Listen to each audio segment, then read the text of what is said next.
Assalamualaikum dan selamat sejahtera.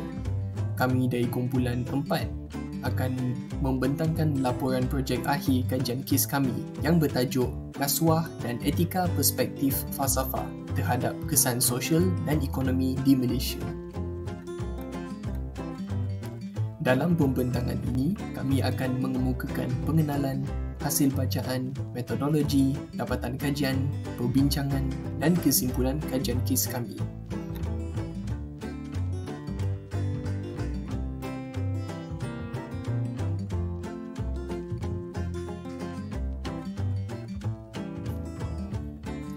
Untuk persoalan pertama, apa itu rasuah? Rasuah merupakan penerimaan atau pemberian suapan sebagai upah untuk seseorang individu kerana melakukan atau tidak melakukan sesuatu perbuatan yang berkaitan dengan tugas rasmi. Suapan rasuah datang dalam pelbagai bentuk. Rasuah boleh terjadi sama ada dalam bentuk wang, hadiah, jawatan, bonus, upah, diskaun atau perkhidmatan.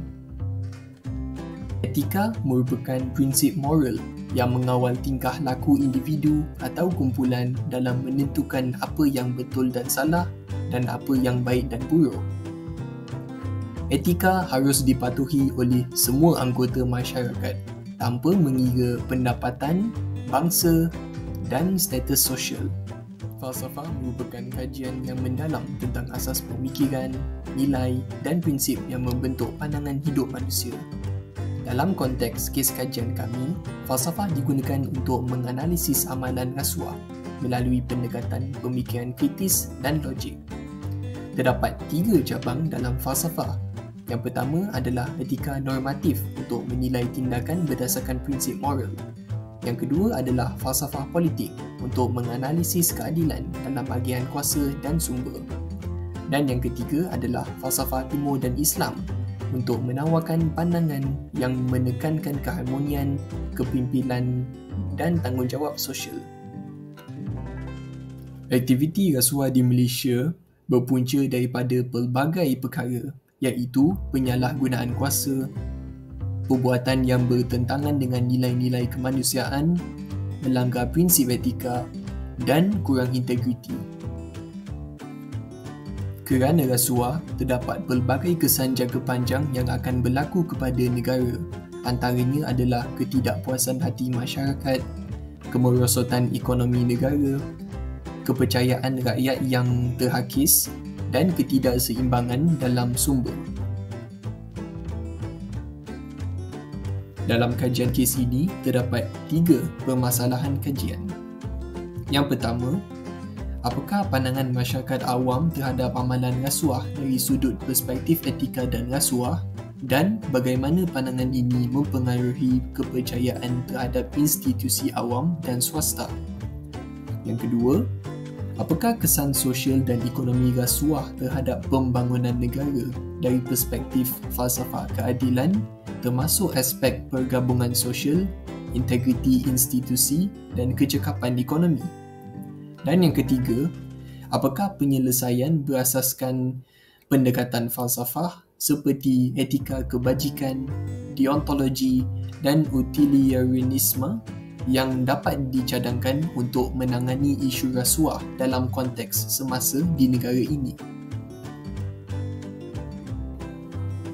Berdasarkan permasalahan kajian kes kami menyatakan 3 objektif utama, iaitu mengkaji persepsi dan faktor masyarakat Malaysia terhadap amalan rasuah dari perspektif etika dan falsafah. Kedua adalah untuk menganalisis kesan sosial dan ekonomi rasuah terhadap pembangunan negara.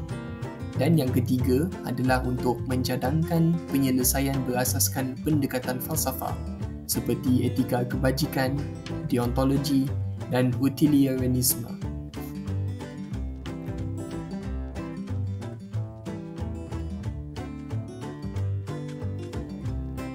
Dalam laporan kajian kes kami, terdapat 4 tujuan utama kenapa kami menyentuh isu rasuah di Malaysia.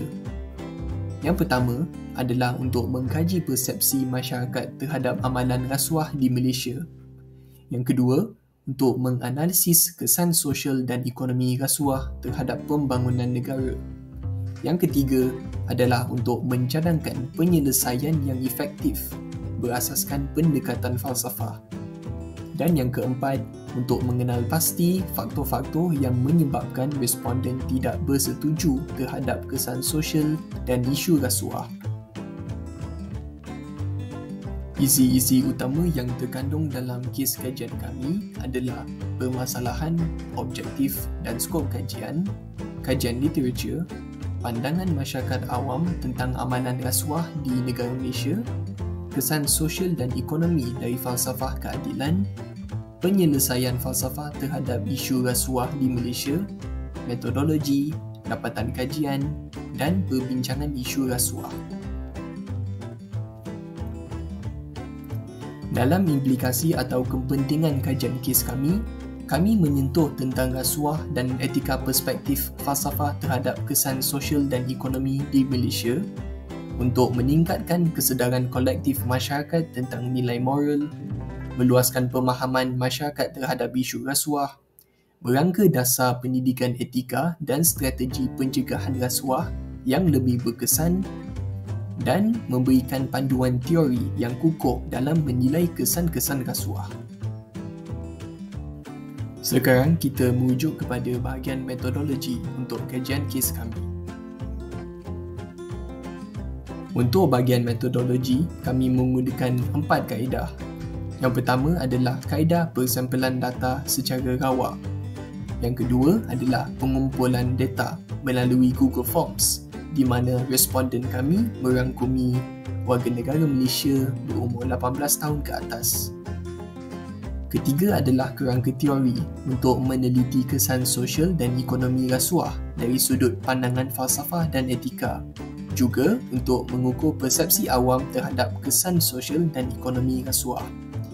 Dan yang keempat adalah takrifan operasi, di mana responden memberikan maklum balas mereka, memberi kepuasan bagaimana mengenal pasti impak sosial dan ekonomi rasuah, dan untuk menilai penyelesaian falsafah untuk menangani masalah rasuah.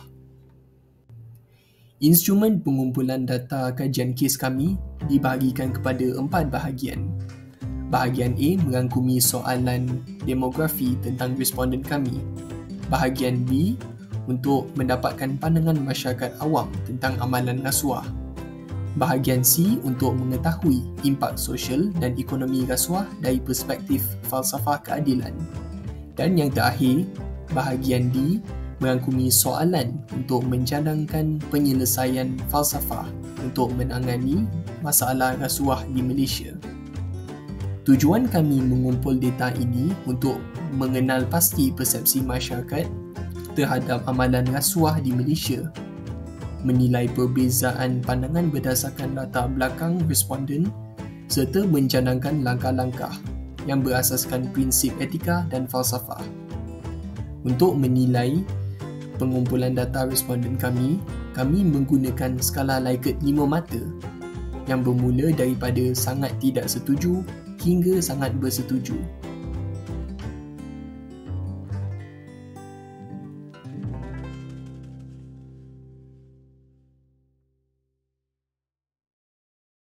Dapatan kajian berdasarkan objektif pertama, mengkaji persepsi masyarakat terhadap rasuah. Majoriti responden menyedari bahawa rasuah ialah jenayah serius dan tidak bermoral termasuk pemberian kecil. Mereka percaya bahawa rasuah semakin berleluasa dalam sektor awam dan swasta. Kelemahan penguatkuasaan undang-undang dikenal pasti sebagai punca utama rasuah. Dapatan ini selari dengan etika deontologi yang menolak tindakan tidak bermoral walaupun hasilnya memberi faedah kepada individu. Seterusnya, dapatan kajian berdasarkan objektif yang kedua iaitu mengenal pasti impak sosial dan ekonomi rasuah dari perspektif falsafah keadilan.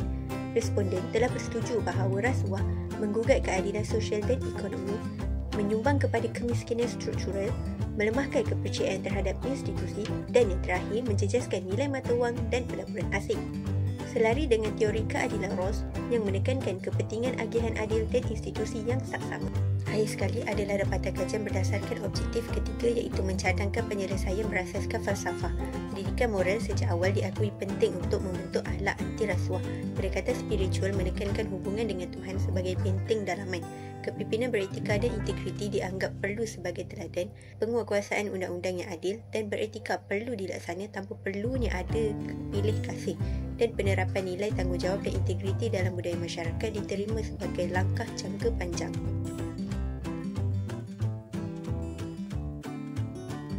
Seterusnya, saya akan membentangkan bahagian perbincangan kajian yang telah disusun berdasarkan 3 objektif utama kajian.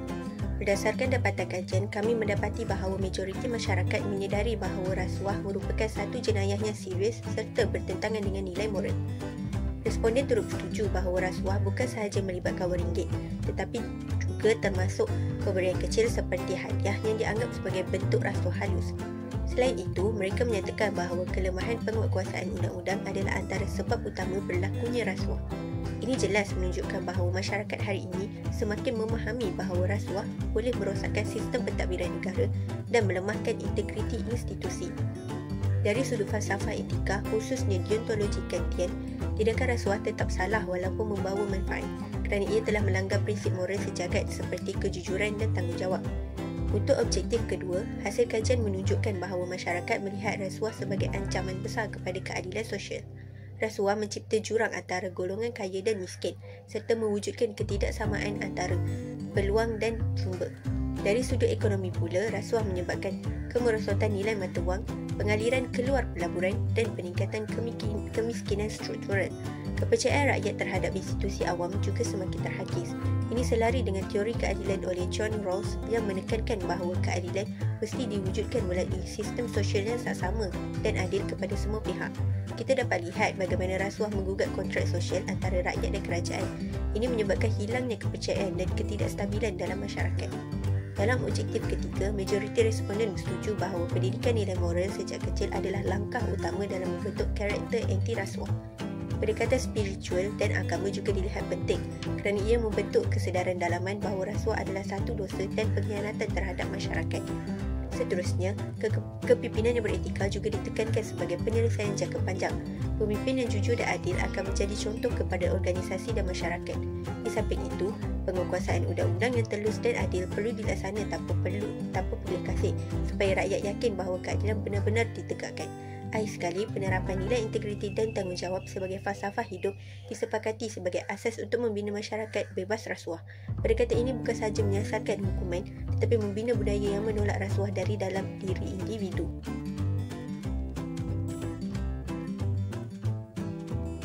Kesimpulannya, kajian mendapati masyarakat bersetuju bahawa rasuah memberi kesan besar terhadap keadilan sosial dan ekonomi negara. Walaupun dalam bentuk kecil seperti hadiah, rasuah tetap dianggap tidak bermoral dan boleh menghakis nilai integriti serta kepercayaan terhadap institusi awam dan swasta. Kelemahan dalam penguatkuasaan undang-undang dilihat sebagai punca utama, menyebabkan pesalah tidak takut untuk melakukan kesalahan. Dari perspektif falsafah keadilan, rasuah mencetus ketidaksamaan dan menafikan hak individu yang layak. Oleh itu, pembatasan rasuah memerlukan penguatkuasaan yang telus, pendidikan sivik, latihan integriti dan kerjasama semua pihak untuk membentuk masyarakat yang adil, beretika dan bebas rasuah.